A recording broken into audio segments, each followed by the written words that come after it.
Oh. Go ahead, need all of the future minutes.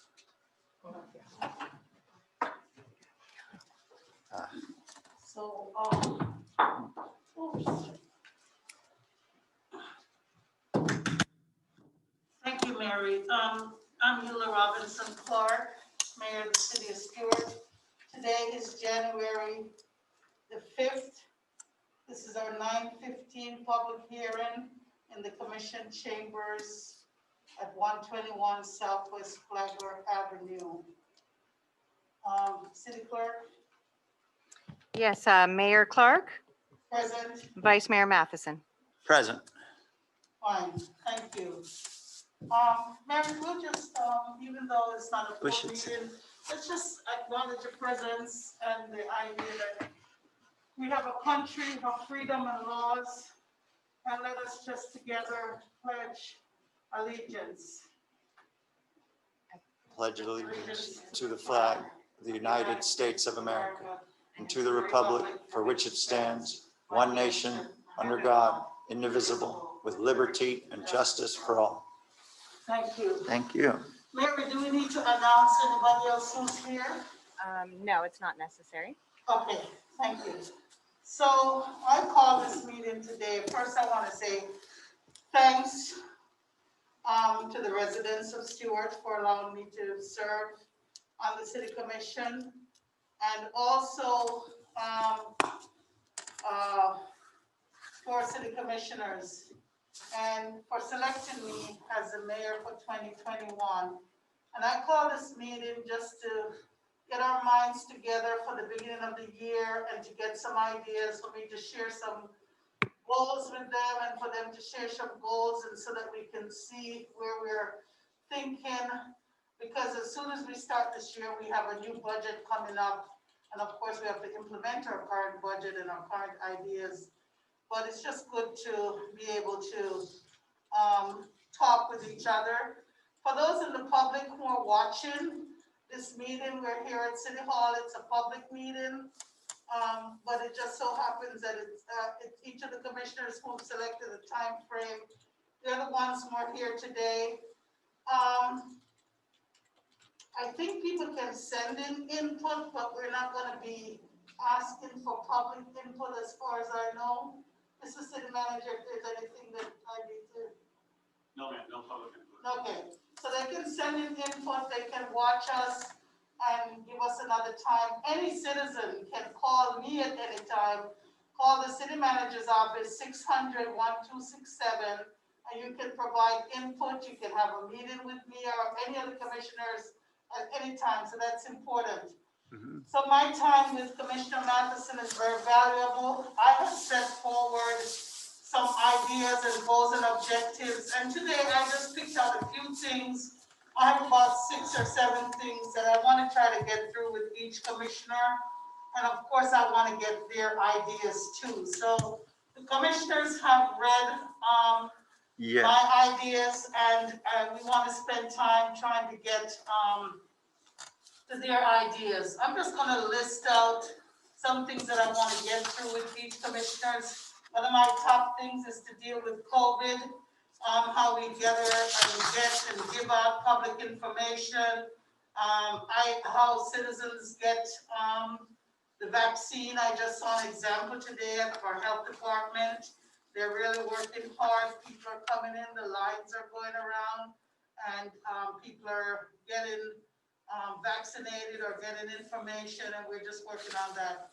So that's COVID-19.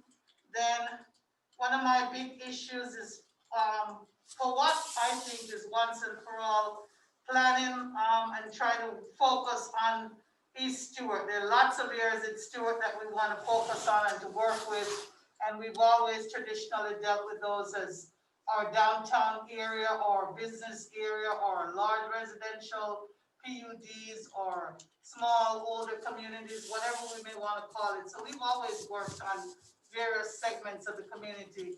This year, I really want us to work on a planning effort and a cultural revitalization, economic revitalization, planning forward for East Stewart, because we know that we have to work with what's in the budget this year. So we have to look at planning forward.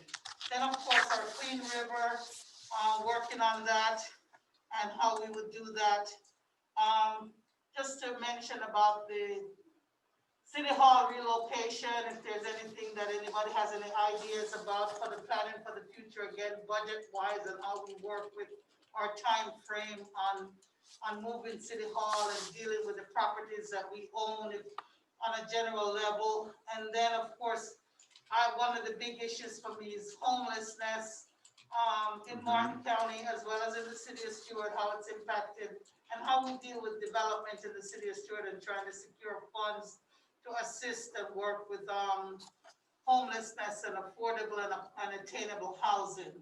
And then my other thing was to ask my commissioners if they had any ideas or anything with regard to any reorganizations of any city departments, or adding or changing or eliminating anything. And again, this is all in the future and future budget planning. And then, of course, their own ideas. So I will let Commissioner Matheson speak to me. Well, Mayor, first, congratulations and thanks for, calling this meeting. I hope you had a happy Christmas, holidays, and New Year's. Your ideas go right alongside a lot of my notes. So, it's like we've been working alongside each other for 2 years now, at least. And the city, one thing that'll be on top of my mind now is economics. And one of my top priorities for my first 2 years while I was in office was, besides the river, which I think everyone knows is always up there high on my list, was working towards creating more affordable housing in the city of Stewart. And that's still high on my list, but I've slightly shifted knowing the economic wave that the pandemic has brought on us. So I have a lot of goals and aspirations, long-term and short-term, but I want to stress that always on top of my mind will be kind of the potential recession and lack of funding that we've had the luxury of having the past few years. So the budget will certainly be on my mind, but and keeping the quality of life that City of Stewart residents enjoy and the services we provide as a city, and keeping the people that are employed by the City of Stewart, keeping them in jobs will always be on top of my mind. Knowing what the future may bring to us. But, if we'd like to go down your list and discuss some of the topics, a lot of them, I have some specific notes on, if we start Your COVID-19 with notes? COVID. I want to continue to promote proper precautions for COVID prevention and follow CDC guidelines to the best of our abilities as a municipality, and work with the health department and in any way we can to facilitate vaccine rollout. Obviously, they're going to be taking the lead in Martin County, and orders in this process are rolling downhill, but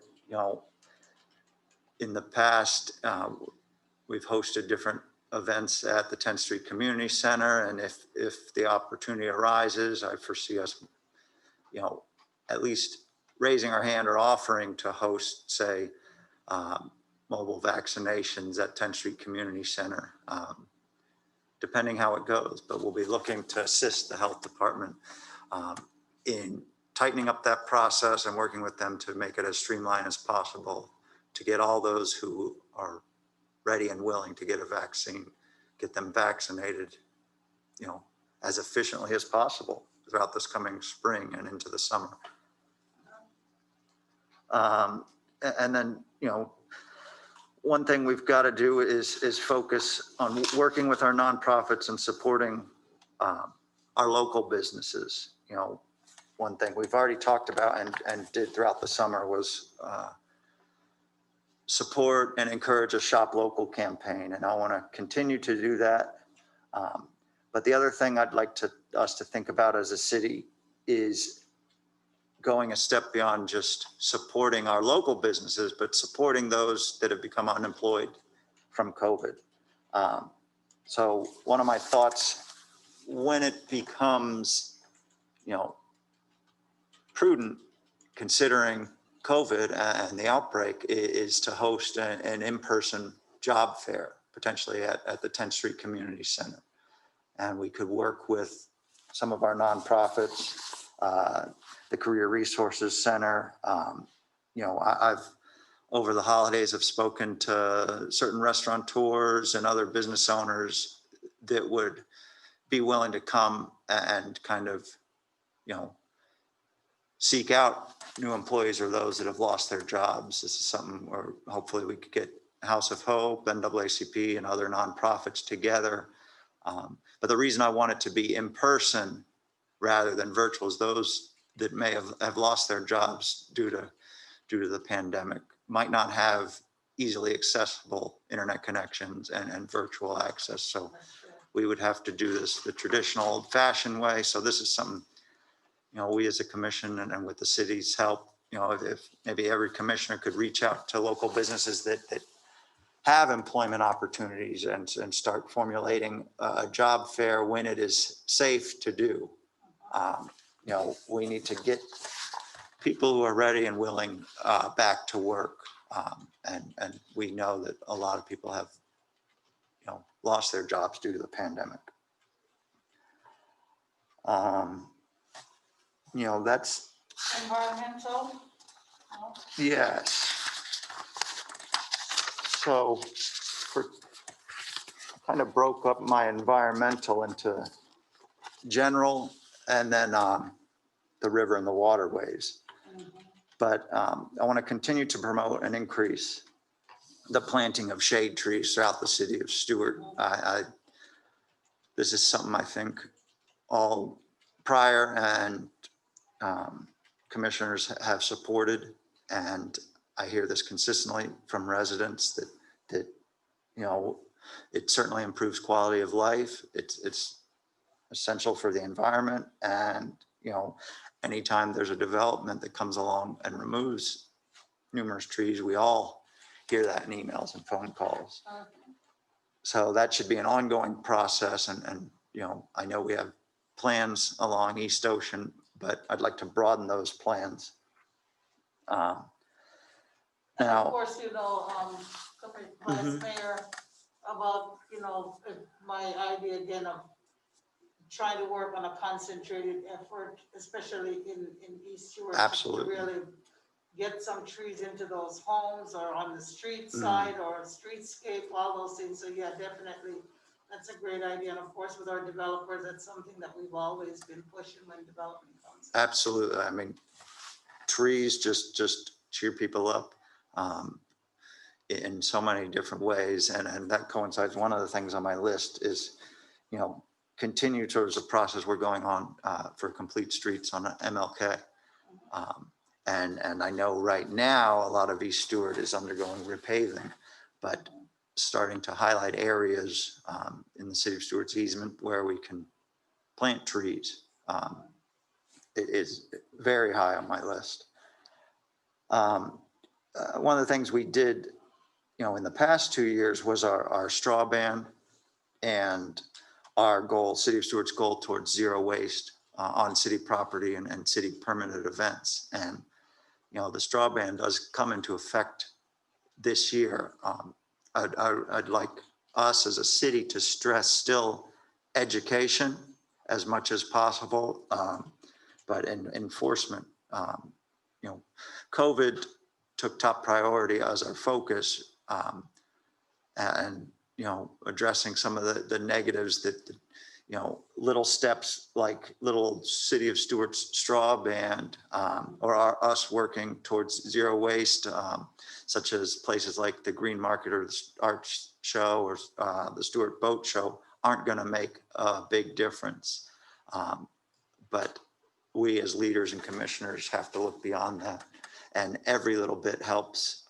And this is part of our long-term sustainability goal. Definitely. you know, some of the other stuff that we have a great public works department, and we have baffle boxes throughout the city of Stewart, but they can even be stretched a step further. There's certain baffle boxes that not only remove trash and particles, but also can work to clean the water, remove nitrogen and phosphorus from the water. I want to continue our push for bioswales and other improved stormwater treatment areas throughout the city. We saw, you know, large problems with record rain this year, and you know, we've adjusted our stormwater rates to deal with this in the future. Some of these areas may need to be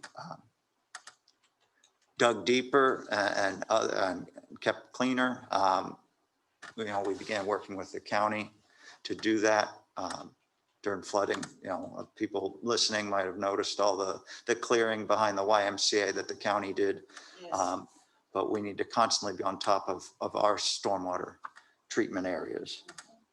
And then, you know, we continually have to work with developers for smart growth that maximizes sustainability, preservation, and improves all City of Stewart residents' quality of life. You know, and moving on to you know, Stewart's capital projects and infrastructure. One of the things you mentioned earlier was our move towards the Wells Fargo building and moving City Hall in that direction. I think I and all of us, you Mayor, and we all see City Hall here as outdated, and then there's a lot, you know, City of Stewart as our location here in our chambers, the building needs work, and us moving to a new building is a logical step financially and as well for the future of downtown.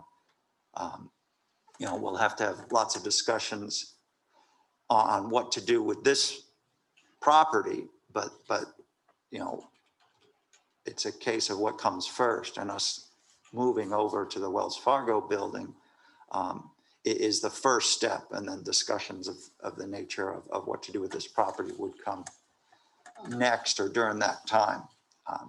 So of course, we all know that Wells Fargo, the bank, is in the driver's seat on that, but you know, I'd like to keep plans in the background of rolling forward, and as well as all of us,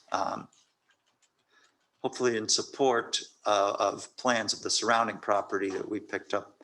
You know, the shopping centers of getting improved that we picked up with the CRA to improve that property. You know, I'm interested in a long-term lease. I believe that us as commissioners, we have to make long-term financial decisions for the city, even if the return might be smaller in the upcoming years. You know, a lot of our decisions have to be made for future generations. Yes.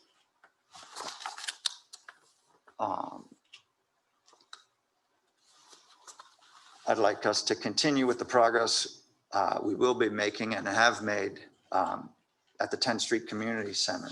And we always have to be receptive of the public. I saw this when I was first elected to office, and you know, there were some tough decisions when I came in, kind of at the ninth inning, so to say, of the development of Sailfish ball fields.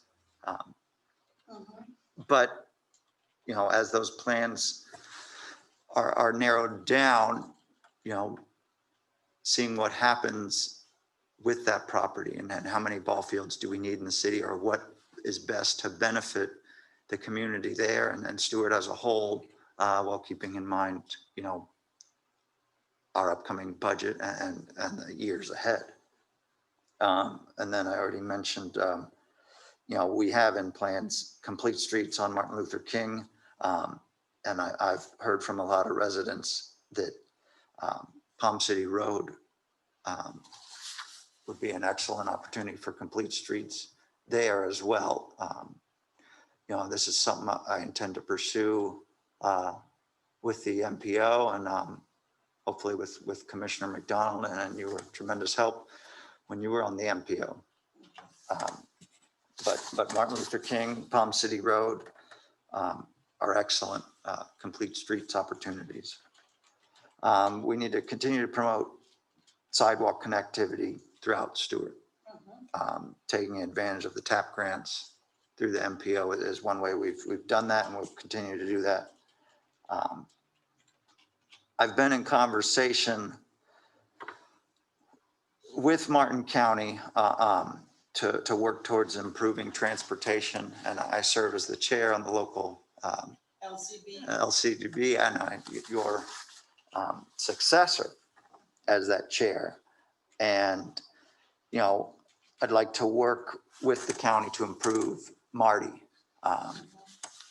the Marty bus system in any way we can, and perhaps looking at options for improving the stops that are within the city, perhaps on Johnson and near the Wawa there could be an improved Marty stop.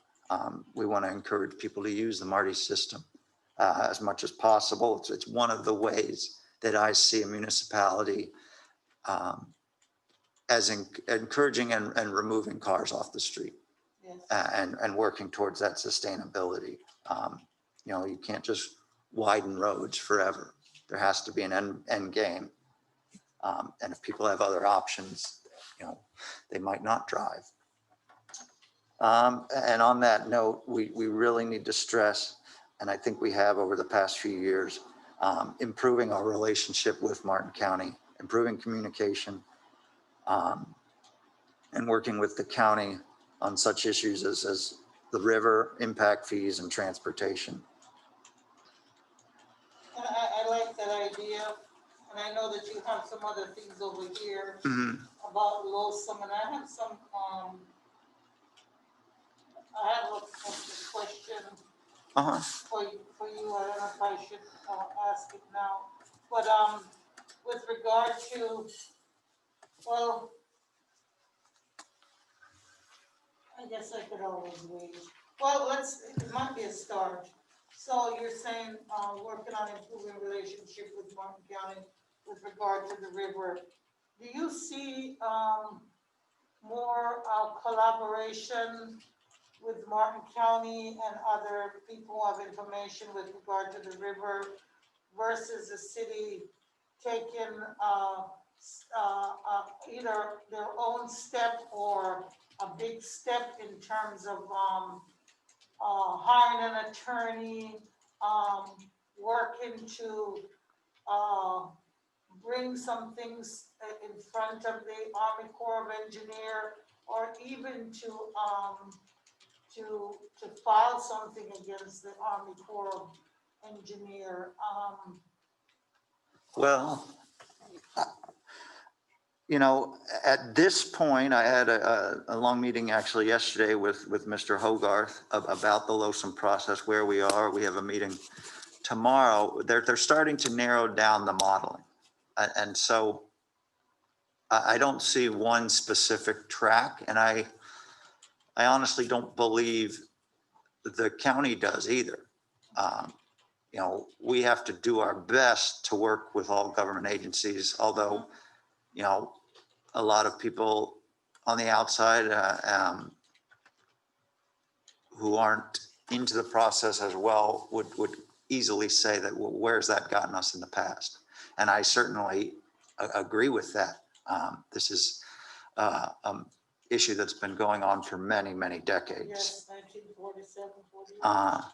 And I think us as city commissioners should always have the right to litigate, to protect the health and safety of our residents. And that goes even beyond health and safety. The economy of City of Stewart, a lot of it is a tourism-based economy. And there is incredible potential if we could remove the largest, I hate to call it point source pollution, but the S80 locks, the unnatural locks,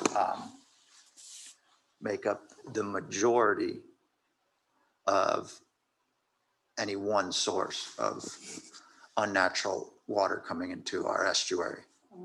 And, so we certainly have to look at that. But the LOSUM process right now is ongoing. Over the past 2 years, I've worked tremendously hard to try and build a relationship with the Army Corps of Engineers, and City of Stewart has become much more active and engaged in the LOSUM process. And what I'd like to see is us as a commission continue to urge Martin County to perhaps have a meeting of not only just some staff members.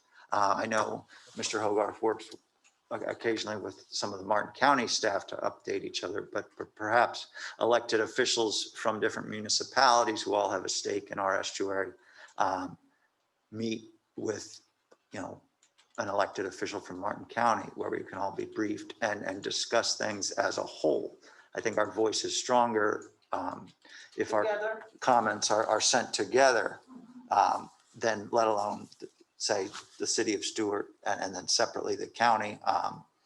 If we could get Indiantown, Ocean Breeze, Sewell's Point, all of us collectively speaking as a whole, and as well Port St. Lucie. And on that front and discussing the budget, I'm extremely interested in creating a sinking fund, which I brought up during our final budget hearings of this year. Well, both, but specifically on the river, a sinking fund with some guidelines. If we were ever to litigate in the future,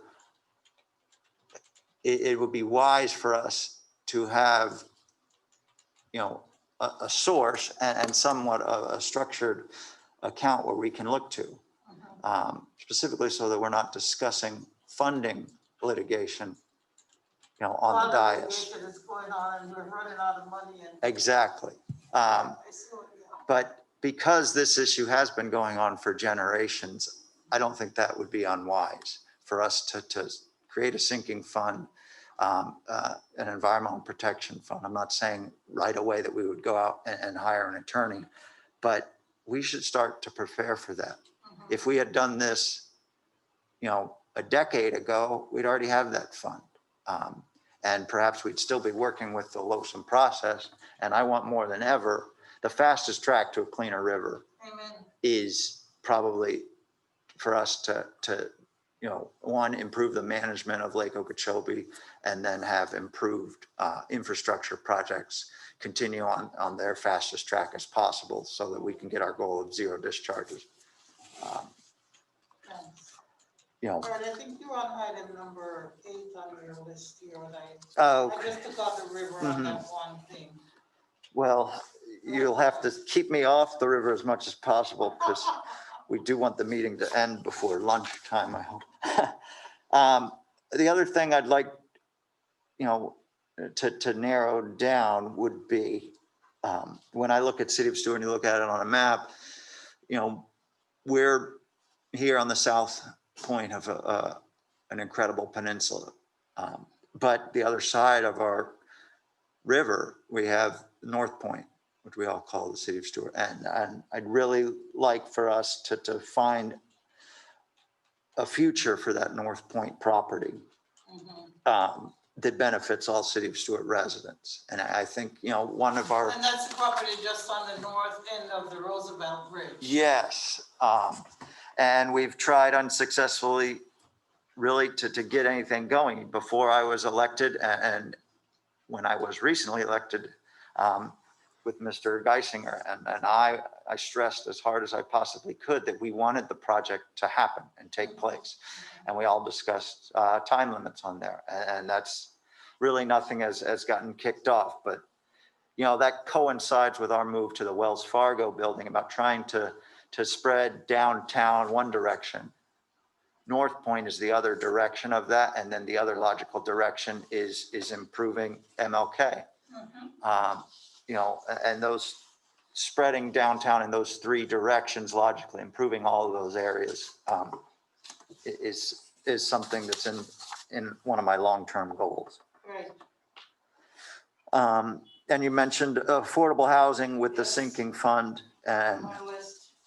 we did do that basically, I would say almost on the fly at our last meeting. So we do have some funds going into a quote unquote affordable housing I account. have to say, Commissioner Matheson, I don't know if I was at your house last night or in your brain last night, but it's like we're like carbon copy on these ideas and writing down these things. So Excellent. it's really great to see your ideas and how you're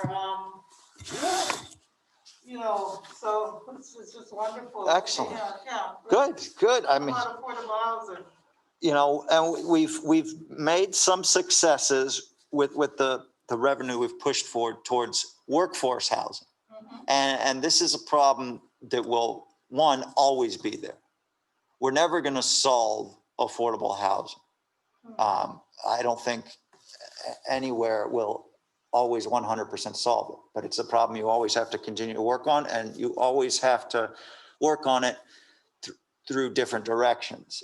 Over the past couple of years, where we've made progress is workforce housing, in negotiating with developers and doing our best to try and integrate that in the future development. And the reason I like that is because you're diversifying your housing options throughout the city of Stewart. You don't want to put affordable housing all in any one location in a city. Yeah, and you know what, I like your idea here about creating the clear criteria for the affordable housing fund, but also the idea of integrating, we have developers, and of course we probably don't have clear criteria either as to whether or not we're pushing for having always some affordable housing as well as other, just kind of layer or having a structure within a development, or as we're thinking, some people might say, well, I'll donate to a sinking fund instead of making some of my units affordable. Well, those are things that we still need to work on and work on those criteria to help make things clear. And there will always be, some ambiguity to it because that's the way the city works with the PUD process. Obviously, I'm not going to demand integrated affordable housing for a waterfront project right in the heart of the city of Stewart, but it's something. It's one of our menu of negotiating tactics. Tool in the toolbox, exactly. When we're dealing with larger projects that are coming up, just as our overall goal is to keep City of Stewart residents improve quality of life in all of our negotiations. So tightening down on what we can do with that affordable housing fund, and some of it might be just to supplement other projects so that affordable housing is integrated into those projects.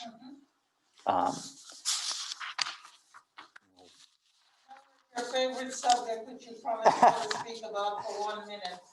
I'm just kidding. So, we've already touched on our advocacy for the St. Lucie estuary over the past few years. We need to just continually push for zero discharges out of the S80.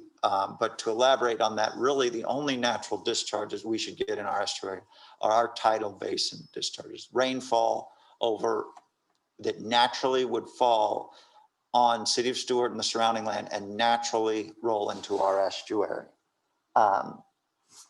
We'll continue to be an active participant in the LOSM process. And again, I'd like to establish that sinking fund and narrow down some usage guidelines on that for somewhat of an environmental protection fund at this point. Awesome. And one of the things that has come to my attention is trying to work with the water management district north of us and become more engaged with the St. John's Water Management District. Okay.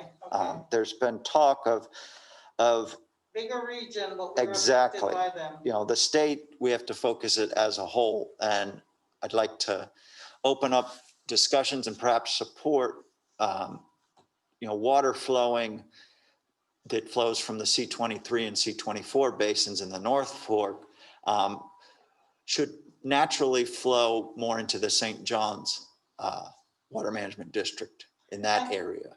Thinking of that too, Vice Mayor, I'm thinking your idea that you brought up earlier about having the different cities come together with regard to the river issues. Mhm. The same thing, whether or not we like with the League of Cities in this area, if maybe, working on a position statement and bringing that to the South Florida Water Management District and to the St. Johns River, because it's a large region, but we're affected and we're in the middle of all this. And maybe through that body, we can, that can be a big thrust, is continuously approaching these agencies, even though there might be some people who Absolutely. probably have some representation, but that we have this Mhm. collective thing. So that's a good idea. Thank you. Absolutely.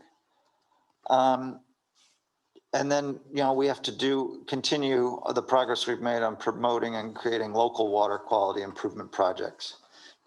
We've got some great stuff that'll be coming up this coming year at Shepherd's Park, with a rain garden, a buffered shoreline, and those areas. And we need to continue. We'll have also some living shorelines off of downtown Stewart, thanks to collaboration with Orca. But we need to continue those projects and continue the education on those projects so that we can get into private residents and teach them how to improve water quality just in their own yard. And I'm glad you mentioned that, because recently I attended by Zoom a meeting with Orca. I think it was a commissioner up in Fort Pierce who had this, and Beth Falls and other people were on there, and I'm working with them.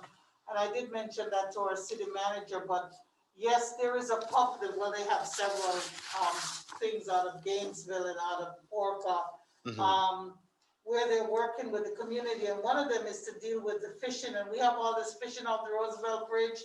And the quality of the fishing, of course, is affected by the river and what the quality of our river is like.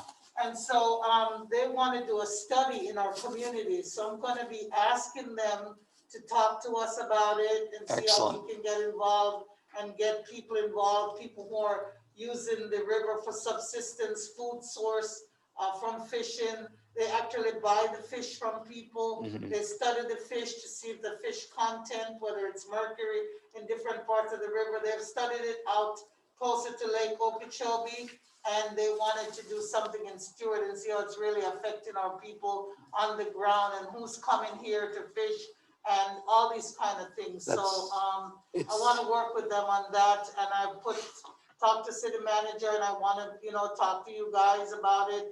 But I'm hoping that we can get this started and do this little study here in Stewart. Oh, I'm all for it. I've listened in on some of Orca's lectures on that in the past. And that's one ways we need to work, and we need that knowledge of protecting our residents. They should be able to go out and subsistence fish in our river. But the accumulation of microcystin in the fish and whether it bioaccumulates up the food chain is incredibly important to know. And right now we don't know that.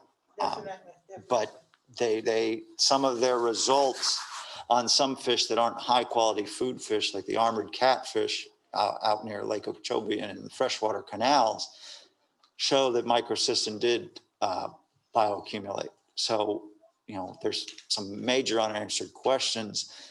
What would the levels be in a snook, so to say, or blue crabs in our river, or sheep's head around the pilings? But that's something that we need to help and work with Orca to figure out the answers to those questions. Awesome. I have a question for you. I know we have 10 o'clock with Commissioner McDonald, but you are the vice mayor this year. And if you just, we've had Christmas and we've had snowball, a lot of kids get snowballs and see all this stuff happening. If you were to stir that pot with your little elf stick and say, hey, when the cloud clears, this is what I want to see happen in Stewart. Just give me one thing, one main thing that you think that you would love to see or do if you were the mayor if you were the mayor this year. Anything that you, it could even be a small thing or it could be a big thing. I know you've given me Well, lots of things. we've touched on a lot of things. The one final thing on my notes is, again, continue our progress with our alternative water supply. That coincides with our push towards sustainability, and it also works, with South Florida's major problems. Water supply, depending on Lake Okeechobee, has caused some of these issues, and say artificially keeping the lake higher than it needs to be. But if I had one thing, it's again, the top thing for us in our job is to keep and improve the quality of life for our residents. Amen. And we are all, as commissioners, extremely fortunate to have been voted into office with a city that is running smoothly and efficiently. So to continue that quality of life, we have to look at our employees in the city of Stewart. We have great employees. With the upcoming, pandemic and what may happen with our finances in the city, our budget still has to be top priority. I'd really like to not see any employee lose their jobs or have their hours cut or any of that sort if we can help it. So again, I have a large wish list, and I'm sure all five of us do. Hopefully our wish lists are all similar.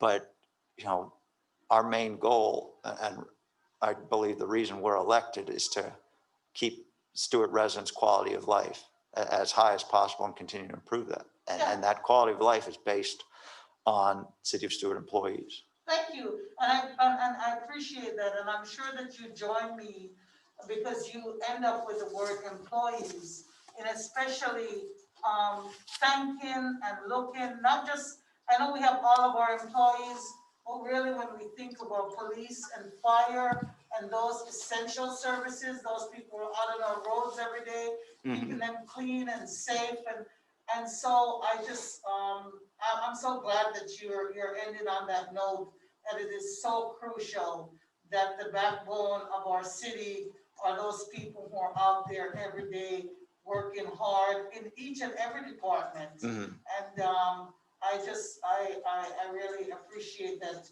because if we understand that, it's like caring for our own families. If Exactly. we understand the basics of where we are, and that our employees, if without good employees, without appreciating them, without paying them, without securing a way for them to continue to remain with us and move forward, we have nothing. So that's awesome. Thank you. It's wonderful. I am so glad that I set this up and had this opportunity. I still can't believe that everything that you've given me is a carbon copy of what I have. And I even thought to myself, okay, I'll make a little change. I'd sent out this little vision thing, and I said, okay, I'll come up with 5 things, and then my 5 things look exactly like your 5 or 6 things. So, well, these are the top priorities I think we're hearing from residents. thank you. Thank you. So. I'm so glad that that allows us to, because vision means going out, looking broadly, but also it means keeping that point, that North Star point, and you have to continue moving towards that. So I'm glad that we're within that realm. We're not too far out. We're far out enough to consider and to bring in a lot of things and a lot of ideas. But, and then coming back to employees, coming back to the budget. And we know that when we think of these things, this is probably more beneficial to you as a vice mayor, because it's going to help us between February and April and June and July to really solidify our budget, especially when we hear what happens with our tax roll after this pandemic, although I think housing is still moving forward, or sale of property. But Yeah, so this is because we already have a current budget and a current set of things, so thank you so very much. Now, Well- not Mayor, Madam Mayor, do we have to, yes, do we have to do anything to finish this, city manager? Or just call it wraps? I'll call a recess. I need like 2 minutes to switch over. Okay, so then, thank you so much. And Thank we're gonna you, recess, Mayor. and I'm gonna start the next public hearing with, Commissioner McDonald. We should have started at 10 a.m., but we'll give it a.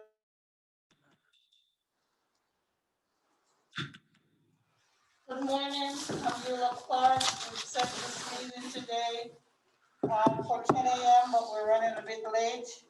With, Commissioner Troy McDonald, we started earlier with Commissioner Vice Mayor Merritt Matheson.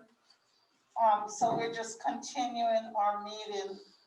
So Commissioner McDonald, as you know, I'm serving as the mayor and, for this year, and I thought I'd set this meeting to get your ideas on some things for this year, for moving forward. And, I sent out a little vision statement for myself, and I brought some notes today where I'd like to take some notes. I have some, 5 or 6 little topics. They're similar to what I put in the vision statement, but I'm here to listen to you and to learn from you. Well, why don't we talk about, since you've got some stuff here in writing, why don't we talk, and you put the meeting together, why don't we talk about what you'd like to accomplish as mayor this year? Okay, so, well, I put, one of the first things I put down was, let me see what I had put down. I wanted to, it was about, well, of course, COVID-19 is a big thing. I think I put that in my introduction. And I just saw you had attended a meeting recently with, Representative Oberdorf. And I know that on the news and everywhere, the issue with COVID-19 is how are we gonna communicate with people? How are we gonna get the vaccines out to people? What is the relationship with our state funding and so on? And as a small city, do you have any ideas on how we can deal with COVID-19 and getting information and assisting our citizens? Well, I think that there's probably, you need to divide that up into about 3 different parts. Yeah, there is an information campaign, an education campaign, far as how the disease spreads, and we need to really emphasis, and I'd like to see our Facebook page used more for this, on the importance of wearing masks and how that can help slow the spread of the disease. Unfortunately, there's a lot of, I guess, for lack of a better word, misinformation about the severity of the disease.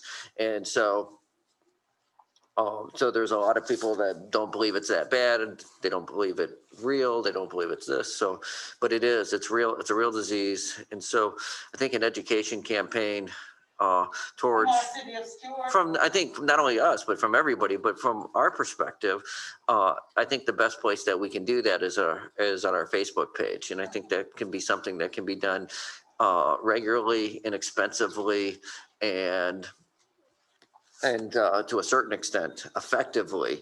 I know I actually, people that don't like masks, I got tagged in a post over the weekend that someone was very upset about a sign that the Downtown Business Association had promoting mask wearing. And it was actually a pretty creative sign. It was said, they took off the song, and instead of blood on your face, no mask on your face, you're a big disgrace, spreading COVID all over the place. And well, there were some people that were, I thought it was pretty creative, but I got some people that were kind of mad about that and mad at the city. Now, city didn't put the sign up. We're not the one who created it, but what the reality is that it was a music venue event, and they were trying to promote mask wearing and doing it in a musical, creative way. So, Commissioner, do you think that, because we don't really have specific guidelines from our state? Well, I think it'd be great if we did. That's a big issue. It is a big issue, and it ties our hands. It ties our hands that the county decided to remove the mask ordinance. Unfortunately, the governor's not allowed people us to penalize anybody for the them not wearing a mask. So that ties our hands in one aspect, but also, the city of Stewart is such a small geographical portion of Martin County that having a mandate here and not there, it's really needs to be a county-wide issue in order to have the best chance at compliance.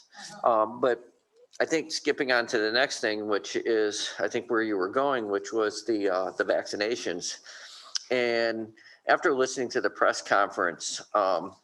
It sounds like the vaccines are being produced, they're being shipped to the state. The state is then distributing the vaccines to each county by a pro rata share of population. And that seems like probably the fairest and most effective way of doing that. There is a priority regarding first responders and nursing homes and assisted living facilities, and then elderly over 65. And I think that's where they're running into the problem is the elderly, the people over 65. I think that as a local government that since we're not in charge of it, what we should be doing is urging the health department and the state to be setting up websites, maybe a text alert system where you can sign up for your vaccine. You'll get a text that when you can. So because people just sitting on the phone, I've heard about some folks just sitting on the phone calling, just getting busy signal after hour after hour after hour. That's not helping anybody. I heard on television this morning, the CNN correspondent Sanjay Gupta, his parents actually got on the list in Lee County, but they had to show up at 1 o'clock in the morning to be in line soon enough to be one of the first 300 people to that day. So I don't think that is doing anybody any good. There's also an issue of the health department not knowing who to call. I actually got a phone call yesterday from the health department thinking I was the person responsible for getting the scheduling an ambulance to be available during vaccinations. And Obviously none of us are, so I got them to the right person. But there is obviously there's a communication breakdown if my cell phone is how they're reaching out to people looking for an ambulance. Better communication, that's good. All right, so that's COVID-19. So on my list, since you wanted to go with my list, I talked about balanced development and I think sustainability is further on. So do you have any ideas? Yeah, and I think that I was looking at your little sheet here, is I would take balanced development and incorporate into that innovative ways to develop and implement affordable, attainable housing. And so, which I think was 10 actually. So anyways,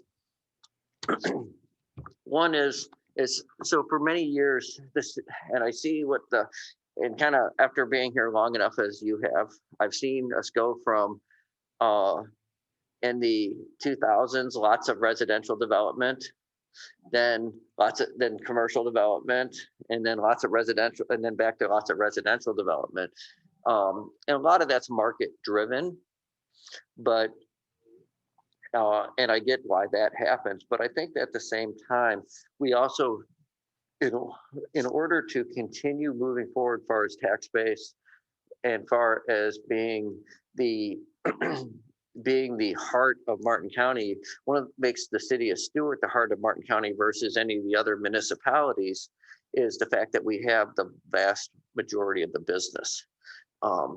When the reality is the reason why one of the reasons why we are so prosperous is because we have 21,000 people a day that come into the city to work. And then of course, while they're here, they spend money on lunches and shopping. And then they come back in the evenings for entertainment purposes. So, and if we ever get out of that balance where we are not the primary source for not only Martin County, but most of Port St. Lucie as well, that regional hub of economic activity, it is going to dramatically hurt our ability to maintain what we have, because then we're not going to see. If we look at the driving force of our tax base, it's primarily commercial real estate that's driving our tax base. So in addition to that, there's two things that people seem to really want in life, and that's as I heard Commissioner Matheson talking about this earlier about quality of life, and parts of those quality of life are a job and a place to live. Those are two of the most important things. So as we're looking at affordable housing and workforce housing being attainable, we have a lot of new words to discuss these terms. We got to look at why it's so expensive. And I think if you're looking at the housing cost, we are looking at, if you look at the factors of what costs housing, there's the cost of the land, the cost of the construction itself, the physical construction, and then there's also a regulatory expense.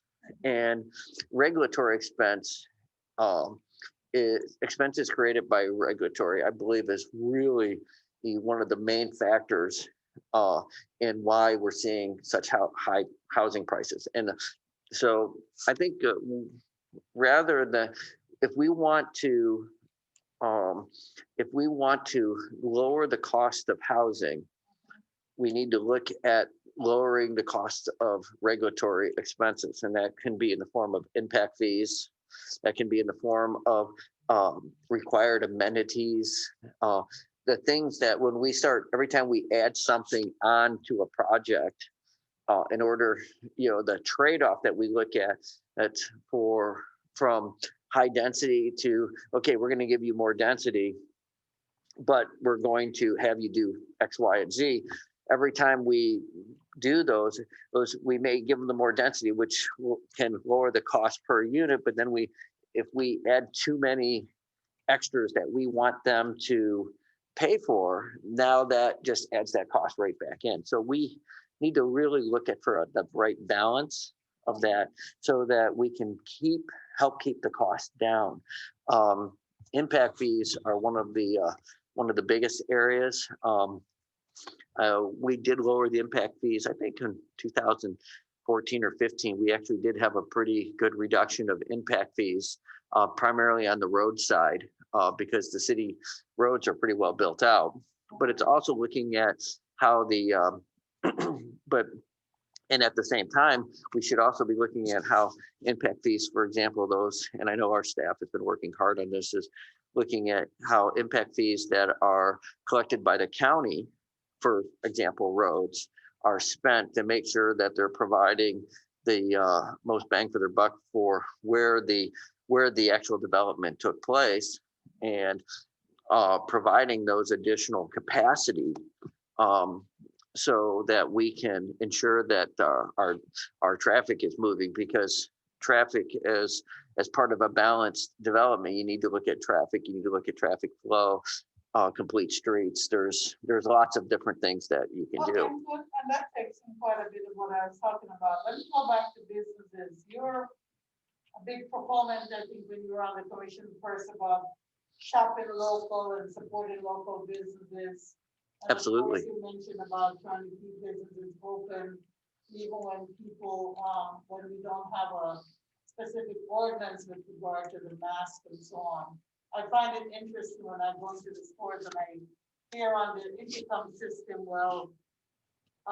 please heed local ordinances with regard to wearing a mask. And I'm like, Well, I think that if you look at different businesses, you look at, and I look at if you go, and I haven't been going to restaurants much. I do go out, but I don't go out on a regular basis, so I can't. So I haven't been in a lot of places. But from what I've seen, the national chains, for example, versus the local restaurants, the national chains, even though they have even though that the governor has taken away the ability to regulate the capacity, and they've allowed restaurants to go to 100% capacity, most of the national chains are still self-regulating their capacity, having every other table. Local restaurants are not, and I, from a financial sense, I get that, and the reason why the local restaurants are doing it, it's a pure financial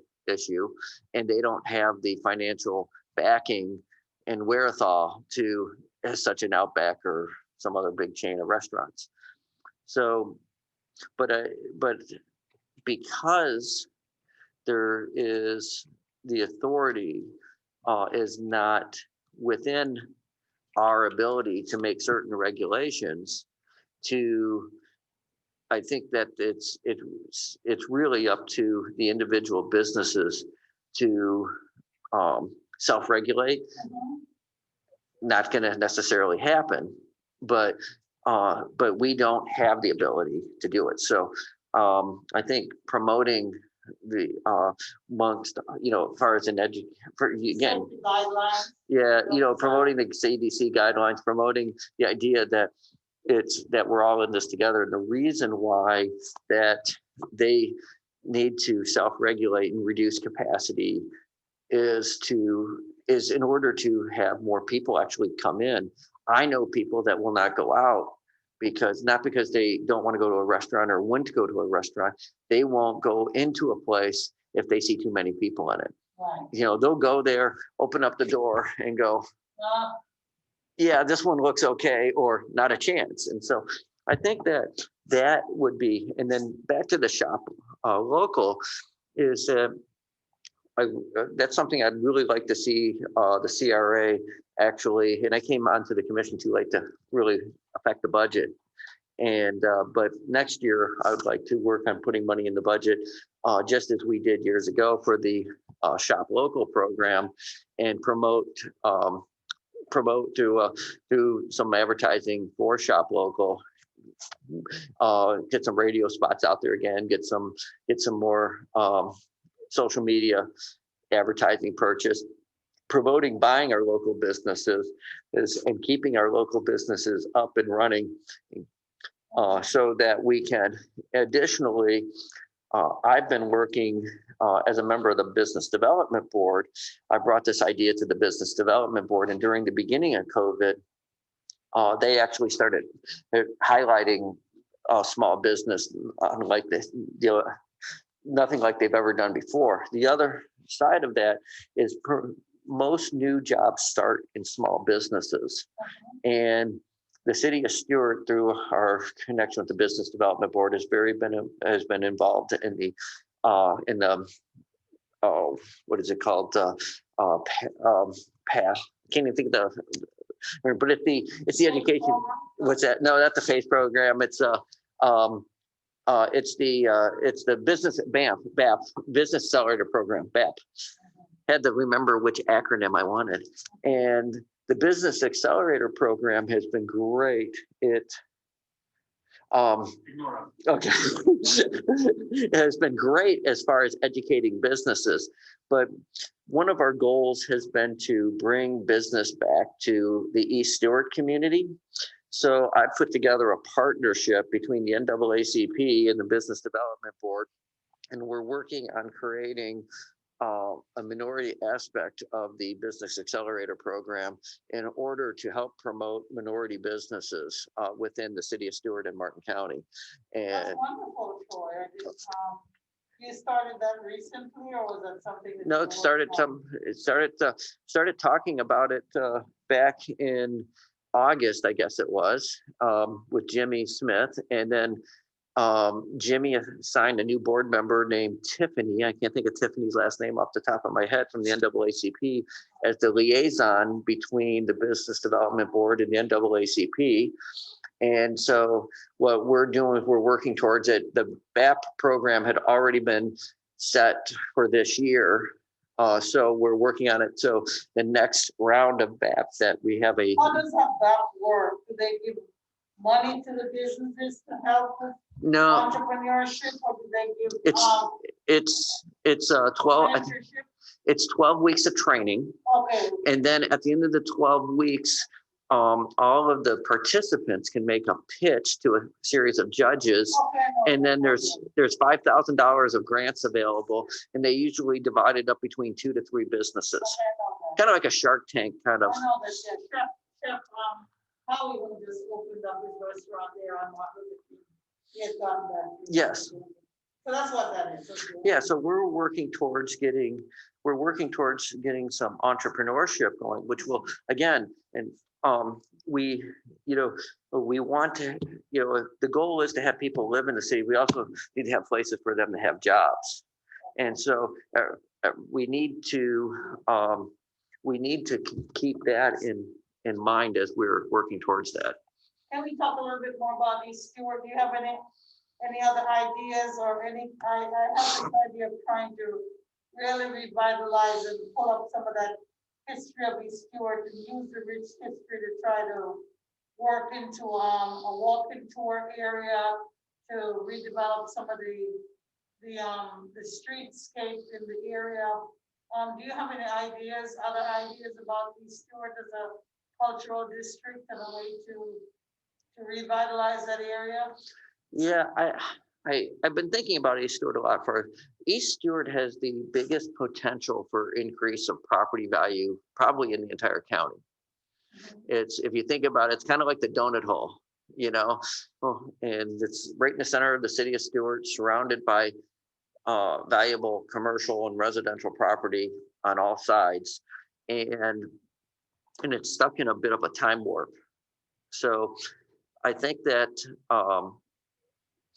one of the challenges that we face is that many of the elders have resisted gentrification. So trying to come up with a redevelopment and avoid gentrification is a challenge that I think none of us have really figured out how to do. And I think I recently appointed Nina Dooley to the CRB, and we've had a couple of conversations about how to redevelop East Stewart in the most positive fashion. I think that if the project on the Taylor project ever comes forward, that's going to be a very positive thing. I think that will bring some new life. I am a huge fan of getting Habitat in to build on those lots, those scattered lots.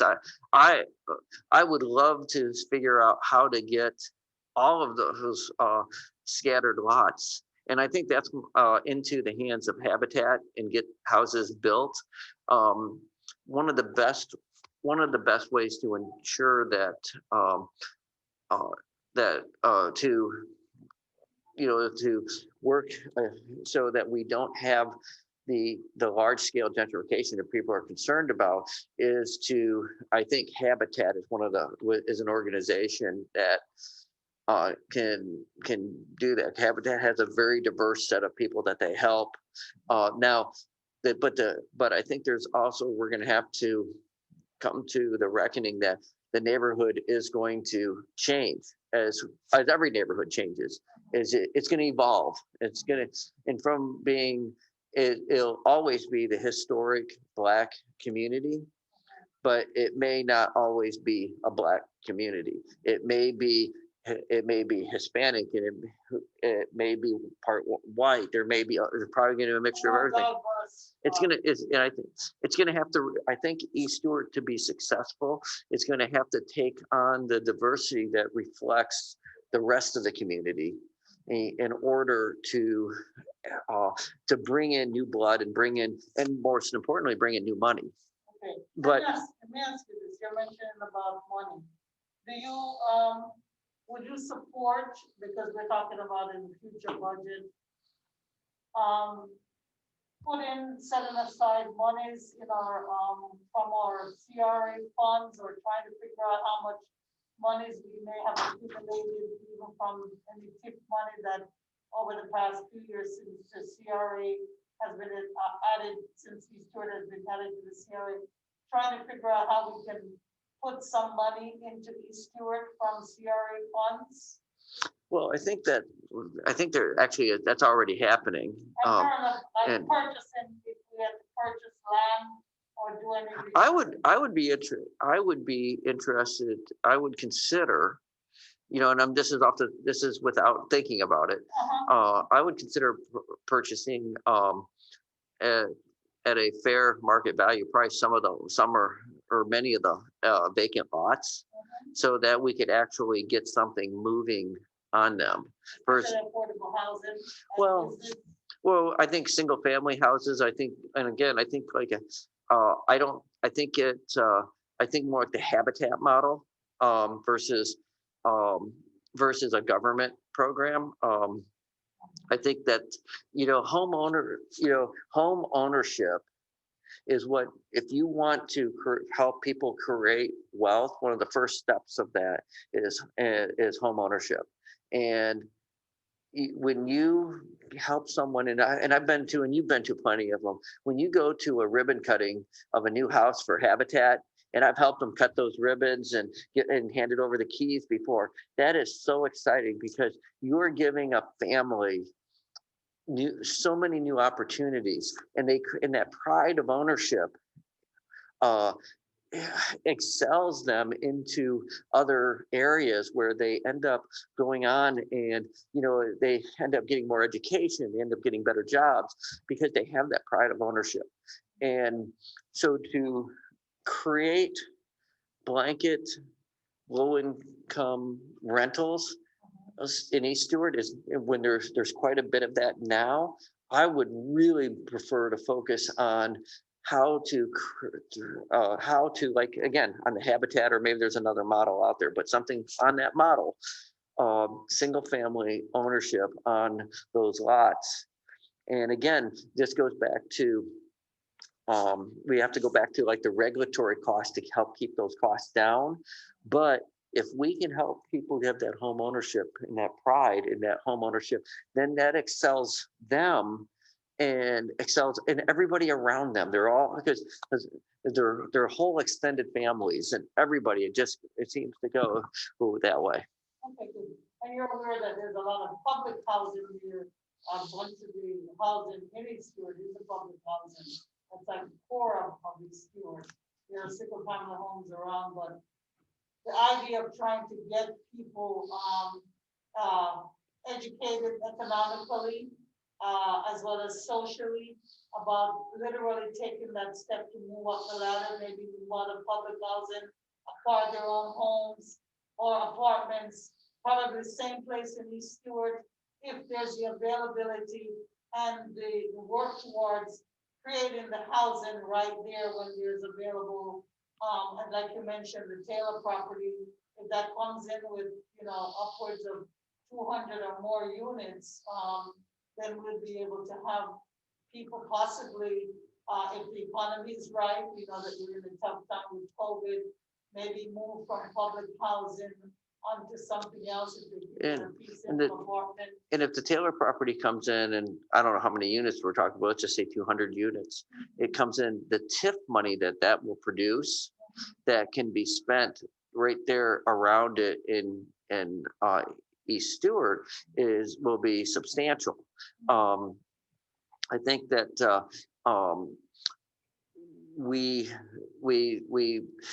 and I also believe this, and I'm gonna go back to commercial development and entrepreneurship, is that the other side of things is I'd be curious to see what the census data shows for the East Stewart area for income, for median income within the East Stewart area. It's not very high.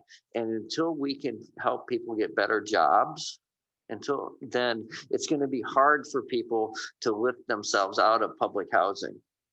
Yeah. You know, unfortunately, because of job situation and public housing, I've always believed that it should be a transition, Yes. but it's Not for your lifetime. but it- but 20 it's- years. right, but it's not. It's People have been living here since 1960s. They were created, right. them and their family and other families, and it's been a constant thing. So, yeah. But that's why we need that work on that education. And that's why I personally want to focus on all those things. And the seed may be planted now. I think it's the right time to do that. And hopefully we'll see that change come in a very concert, I don't know what the word is, putting together in concert to work towards getting something done. We're not really running out of time, and I don't want to push you, but I had the river on here, I had City Hall relocation. We talked about homelessness, so I'm gonna go on that. Well, I do want to bring up homelessness. Okay, then go on then. Because Let's talk there- about that a little bit. I thought you had talked about it a little bit. No, I didn't actually mention, but I do. I've been talking with a couple of folks in the police department regarding homelessness. There was we did the realtors did the event at the park, and I realized how many homeless are living in Memorial Park. So I am working with a couple of police officers, and I'm hoping to maybe come up with some ideas on a few things. So we'll see how that comes. I'm not far enough along to even say that we have an idea, but the reality is homelessness is a problem, and there is a huge potential because of COVID, when the eviction moratorium ends completely, that we will see more homelessness. And that is something that we're going to need to be prepared to see. And we're going to have people that probably have never been homeless before, couch surfing, living in their cars, and hopefully not, but most likely sleeping on benches. So we need to just keep an eye on that. And see where it goes. I don't know how bad quite honestly, we're not going to be nearly as bad as many communities. But other communities outside of our area are outside of, especially the state of Florida, are going to be much worse. But I'd say that with regard to the weather, as well as with COVID, typically people will be coming down from the north, saying that they're trying to find a job, or They're going to migrate. and they're going to be sitting Yeah. here homeless.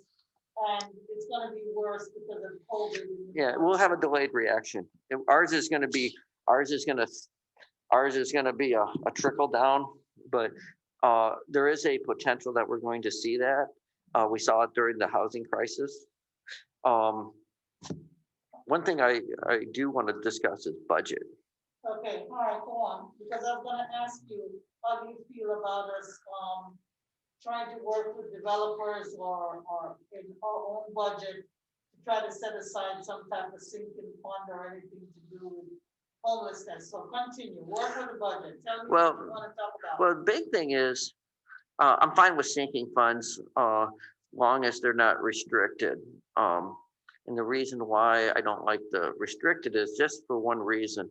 If you look back, when you and me came onto the board in 2011, we had $11 million less a year than we have now in our general fund. We had about a $19 million budget. And prior to the recession, the city commission had about what we have now. They had about $12 million more a year to spend. So we can see things evaporate. And what the city commission survived, the city government, not the city commission, the city government survived through that time was through attrition and layoff of employees, and the cutting back on lots of things, but what balanced the budget every year for the city was for 4 years was there was reserves that were set aside for potential callbacks from FEMA because of the hurricanes. And those reserves, we finally used those up in 2013. And that's when we ended up going to the fire assessment fee to cover the cost of fire, or part of cost of fire anyway, about a third of it. So, so we need to, as long as we have the money, putting money aside and saving for the future, absolutely. We can sit there and think about, okay, but we also have to understand that plans can change and that there are times that we may need to make an adjustment because we might not, if it's a choice of keeping the money in a sinking fund or laying off police officers or cutting 10th Street programs. To me, there's not much of a choice there. But as long as we can continue, I think that Dave Dias has done a great job using sinking funds to put money aside for a couple different projects, and I think that's a great model. Yeah. All right, so I have 2 other things before we go. About our, I had Green Streets on there, but I think we talked about that with the steward and sustainability. Well, our sustainability, you mentioned the budget. The river, I wanted to ask you, river and trying to keep our river clean and deal with it. If you would support the idea of the city suing the Army Corps or setting aside money for it to hire a special attorney to deal with river issues.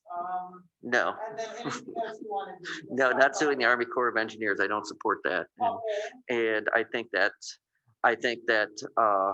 that would be a mistake for multiple reasons.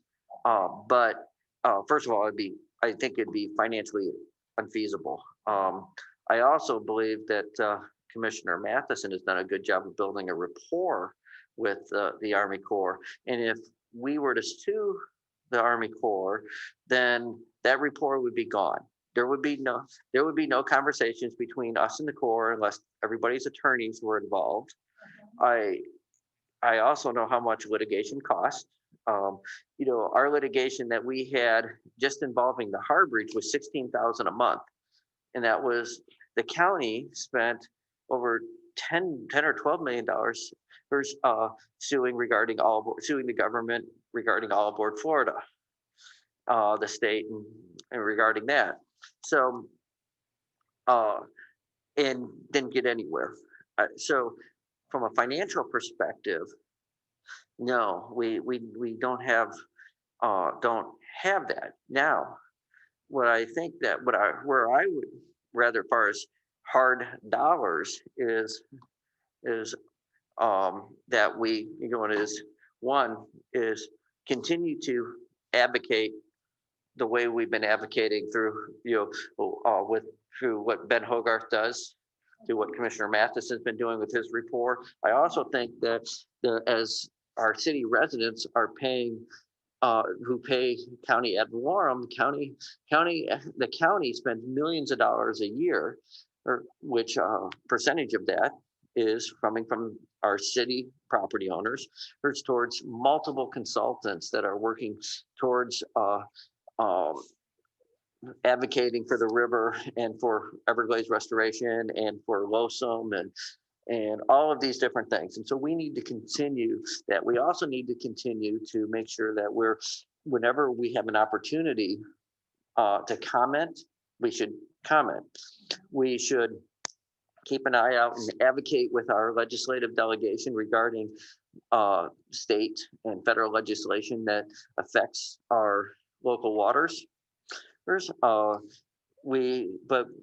But in hard physical dollars, we need to continue what we've done for 20 years and put money into stormwater projects that protect the water coming off our streets, off our properties into the river. There's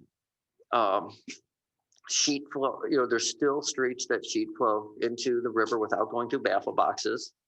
Those need to be done. One of the best projects that we completed during our time here, Eula, is, and it's something that nobody ever doesn't even really think about, is right over by Mr. Mortel's house there, where we did Amerigo, and we gave the hospital Amerigo. They gave us those lots. We did the drainage. Before that, Osceola Street would flood, and there was pumps that pumped the water right from Osceola Street and Dr. Harrell's old building right into the river. And now that water goes to a treatment, the water that comes off the road doesn't flood, the old Harrell property doesn't flood, and all that water is treated, and rather than just being put out into the river. So though that project to me is one of the best projects that we've ever did. We did that through a partnership with then Martin Health, now Cleveland Clinic, where they paid for most of it. And then we got grants for another part of it. So keeping those types of projects going, and what we just started doing, I think it might be under construction now with what Orca is doing with the project over at Shepherd's Park. Those are the kind of projects that we can do. We can make a substantial difference in what we can control. At the same time, leverage our capital, as far as our political capital, as far as working with our and collaborating with our partners such as Martin County and our state delegation to ensure that we have the best legislation possible and ensure these other projects around the state. I don't know this for sure, but this is what I believe. And so is that once several of these projects, construction projects, which are ongoing for water storage, are completed, we will really start seeing a reduction, but it's going to take time for those projects. There's nothing we can do to flip a switch to make it stop. So we have to be continuously building towards these, and it's not just this is a ongoing project that's going to go on for another 30 years sooner, but every time we get another dollar put towards water storage north and south of the lake is that much closer to ending discharges. Thank you. I have two last things for you. I don't know if you had a particular time, but we haven't been here an hour yet because we started a little bit late. But I have two last things for you, which will look like three, but it's actually two. I have on my list regarding City Hall relocation to the Wells Fargo building in terms of timing and budget and ideas of this property and other properties that we deal with, and then also potentially about any reorganization of any of our city departments or anything like that. So city-wise, something, if you have any ideas on those. And then the last thing would be, if you were mayor again, especially this year during our pandemic, is there anything in particular that you'd want to do, or some project that you want to see brought forward, knowing that we already have projects in the pipeline and in our budget? So those are my two last ones.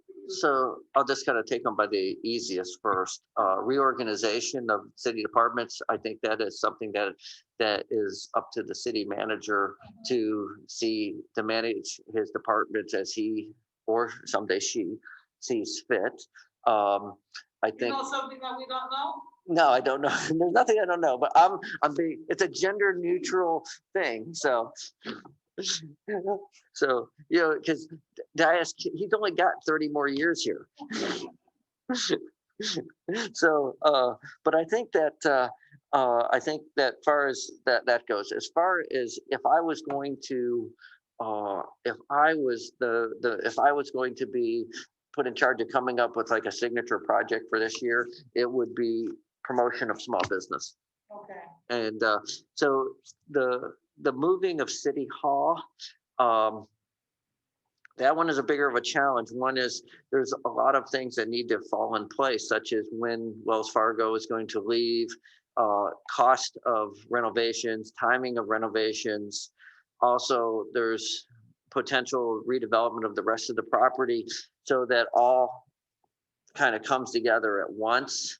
And I think that's something that we're fortunate that we don't have to make a move anytime soon.